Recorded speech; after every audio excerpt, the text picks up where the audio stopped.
Eu gostaria também de dar meu depoimento semelhante ao que a mãe da Darlan, né? Eu conheço Darlan também lá do abrigo. Então, assim, eu adotei a Soraya com 5 anos, hoje ela tem 8. E essa coisa da regressão, né? Eu ficava nessa dúvida, gente, será que é bom, né? Aí comecei também a conversar com a psicóloga, né, dela, e a psicóloga falou, não, ela quer reviver. E ela queria mamar no peito ainda, né? Aquela coisa, ela com 5, 6 anos, ela queria mamar no peito, a mamadeira, aquele negócio. Então, assim, eu fui deixando, permitindo que, como vocês estão falando, que era uma coisa interessante para o desenvolvimento dela. E aí, até hoje, ela com 8 anos, ela também pede essa coisa de secar ela, limpar o bumbum. Até hoje ela quer que eu limpe o bumbum dela. Então eu acho muito bonitinho, né? Mas assim, eu fico na dúvida se é bom eu estar fazendo realmente isso até hoje. Eu faço porque a minha intuição diz que deve ser, entendeu? Assim, eu acho que legal. Ela quer, então deve ser uma coisa carinhosa para ela, que ela está precisando de, é a necessidade dela. Mas assim, com relação a incentivar, como você falou, que não é que tem que incentivar, né? Então, mas se ela pede, a gente deve fazer, né? Não sei, eu acho, né? Não sei. Eu fico nessa dúvida. Então ela pede, cada caso é um caso, né? Aham. Não, claro. Uhum. Certo, certo. Aham.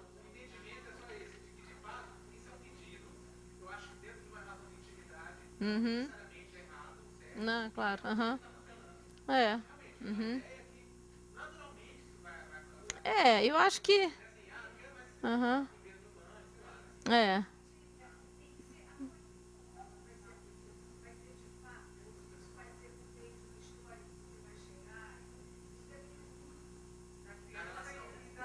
Aham. É. Uhum. Eu acolho sempre quando ela tem essa necessidade, né? Sabe, dou banho nela, faço, né, seco ela, ela fica, mãe, eu adoro que você me seca, me adoro.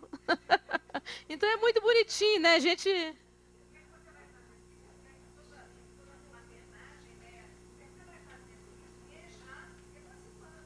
Aham, é,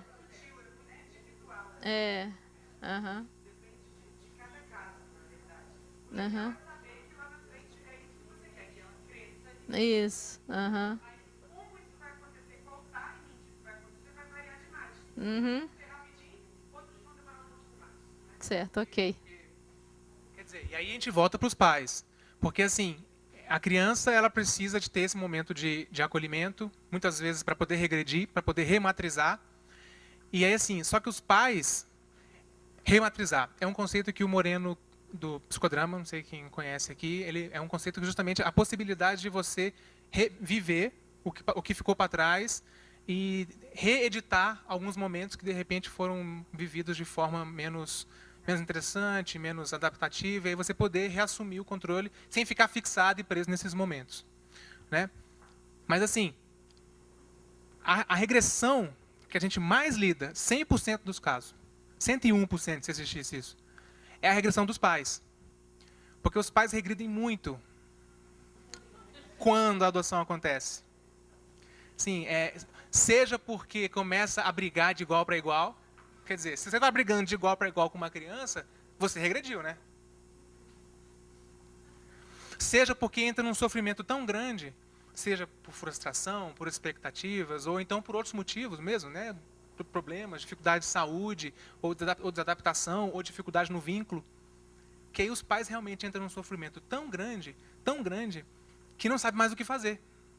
Pode culminar com a devolução, às vezes não tem devolução, mas tem um sofrimento muito grande, e aí, reunião após reunião, os pais chegam e se queixam, não sei mais o que fazer, eu já nem cuido mais, meu marido, minha esposa, que fica por conta, já estou, né, me sentindo... Quer dizer, e aí, esse momento é um momento de muita dor. E aí, assim, o que a gente vê é a possibilidade também de ressignificar isso, de mostrar para esses pais e esse processo está acontecendo com eles, que eles também estão passando por uma regressão. Porque é muito fácil falar a regressão da criança, porque a da criança é mais evidente, né? Ela quer mamar, ela quer engatinhar, ela quer que dê banho nela e por aí vai. Você vê, é visual mesmo, né? Você vê ela querendo engatinhar e falando igual criancinha e tal, né? O do adulto não, a regressão do adulto ela é mais sutil. Ela se esconde muito mais atrás da frustração, ou de sentimentos de raiva, ou de decepção, e aí fica aquela coisa, aquela animosidade é onde a gente consegue ver essa regressão acontecendo mais, né? Então, o grupo de pais, ele permite que os pais façam contato com isso. E que muitas vezes percebam o que está acontecendo. Perceber que isso acontece é um primeiro passo também. Para você poder entender o processo e entender que o que está acontecendo não é que a criança está de sacanagem com você. Porque essa é a sensação que muitas vezes fica. Ele está de sacanagem comigo. Eu faço tudo que é possível. Sei lá, coloquei na melhor escola, dou atenção, sento para fazer dever de casa junto, sei lá, tirei férias só para ficar no primeiro mês e tal. Está de sacanagem comigo. Essa é a sensação. Quando o pai chega nesse ponto, bom, primeiro, o nosso objetivo primeiro é acolher isso. É entender que o pai, de fato, está precisando de um acolhimento na sua regressão. E aí poder mostrar para ele que está acontecendo isso. Só que não é muito fácil. Porque, assim, falar da regressão da criança é muito mais fácil. Agora, olhar para a gente nesse processo, e é nesse sentido que o nosso trabalho tem sido muito gratificante. Porque, assim, é um trabalho que permite encontrar a força que esse pai, que essa mãe tem.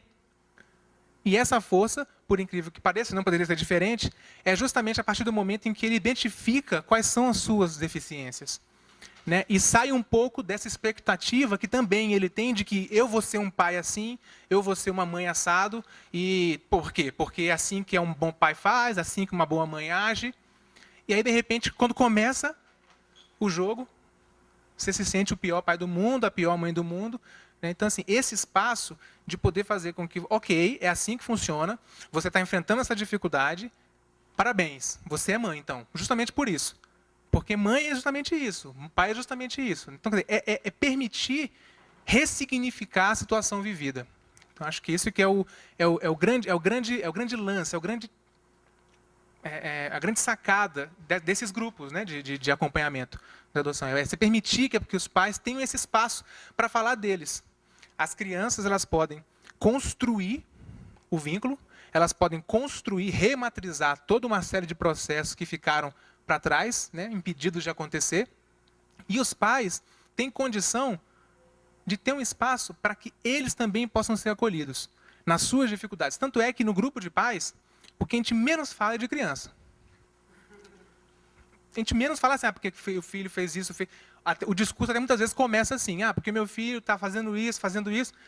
Do meio do discurso para o final, realmente, porque eu estou precisando disso, eu estou fazendo isso. Nossa, eu não estava percebendo o tanto que eu estava depositando nele essa expectativa e tal.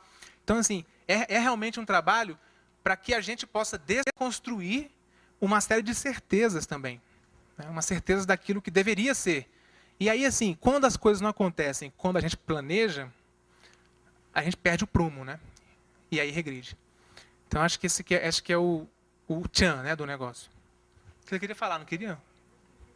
Então fala. Você tem... Não vai ser das crianças. Para o ímpar. Oh, meu Deus, então tá. Bem, no nosso trabalho, as crianças, quando que chegam para a gente, não chegam e falam assim, estamos num processo terapêutico. De forma alguma. Elas estão indo se encontrar com as crianças e com duas tias doidas que fazem o quê? Escutam. A gente escuta muito.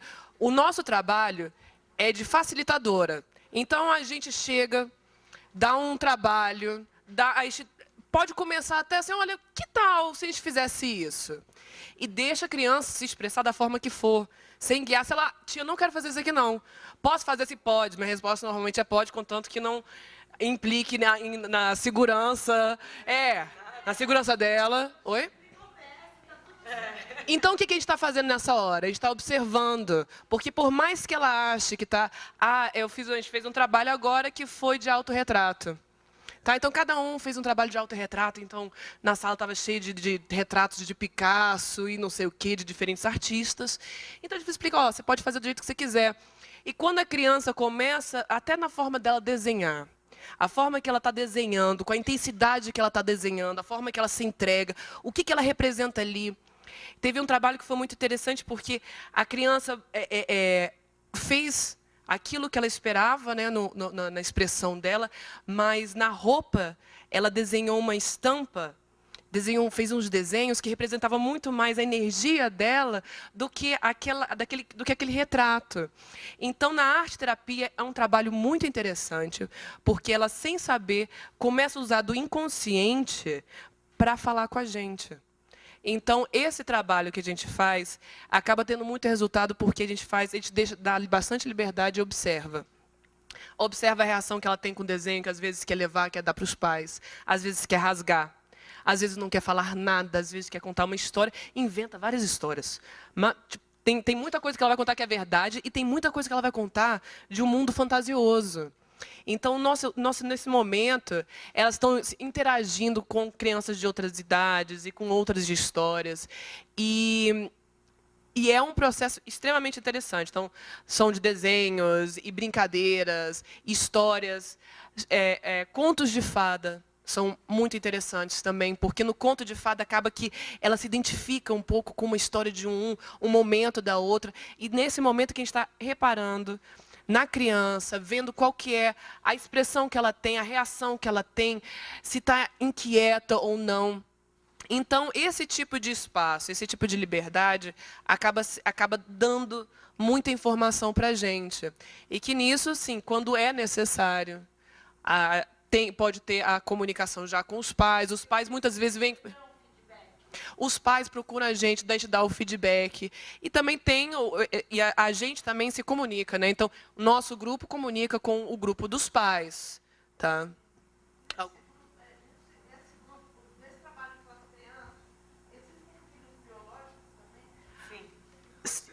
Às vezes acontece assim, tipo, tem a família que tem o filho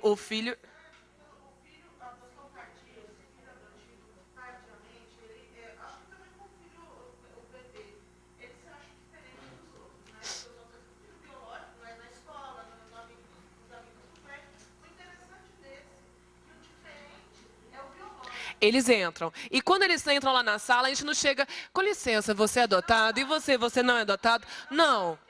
Não. Quem é biológico e quem não é, o que é muito bom. Então, eles são um grupo homogêneo, porque ninguém sabe direito quem não é, quem sabe. E é claro que isso, quando a criança quer conversar sobre isso, a gente fala sobre, a gente já faz peça explicando o que é a mãe biológica, o que é a mãe do coração, sabe? Então, a gente vai, lógico, falando dessas temáticas, mas em nenhum momento a gente coloca elas nesse espaço, assim, diferenciando o que for, mas espontaneamente elas começam a falar sobre isso. A verdade é que a gente não trabalha com adoção, sabe? O trabalho que a gente faz ali é um trabalho com famílias, com vinculação, com adoção afetiva, com a possibilidade de você reconhecer o outro e viver com o outro. E o conflito que isso tem. Né? Então, realmente, quando eu digo assim, a gente não trabalha com adoção. O tema da adoção não é o tema do nosso trabalho. Né? É um tema justamente de você poder estar ali junto com outras pessoas e tem dificuldade? Como resolver isso? Tem problemas? Como entender isso? Né? Acho que esse que é o processo. Então, parte do trabalho que a gente faz também é prestando atenção no que as crianças conversam, o que elas falam com a gente, para já no próximo encontro fazer um trabalho relacionado com essa dinâmica que a gente tem com as crianças. Mas tinha alguém que estava querendo falar. É verdade. Claro. Eu tenho uma dúvida, vou fazer uma recapitulação básica. Né? Lá em casa é adoção tardia, especial e monoparental. Né? Meu filho tem 12 anos, é meu filho há 5 meses. Ele mente muito. Até mente que é da cama, como se costuma falar. Até coisa que não tem necessidade, entendeu? Ele para um pouco e pensa, não fiz. Mas, assim, eu não estou entendendo isso, eu não estou sabendo captar isso. Às vezes nem vai ser nada prejudicial. Às vezes eu caio na alma dele com alguma coisa séria e, às vezes, nada demais. E eu não entendo isso, eu tenho essa dúvida. Acho que desde o começo eu não sei te explicar, ou se é de um mês para cá, isso eu não sei definir. Mas ele mente muito o dia inteiro. Qual é a necessidade que ele tem? Por que ele faz isso? Em coisas que às vezes não precisava, não é para cobertar uma arte, não é porque ele sabe que eu vou repreender. Eu não sei, eu não estou entendendo isso. Eu gostaria que vocês me orientassem.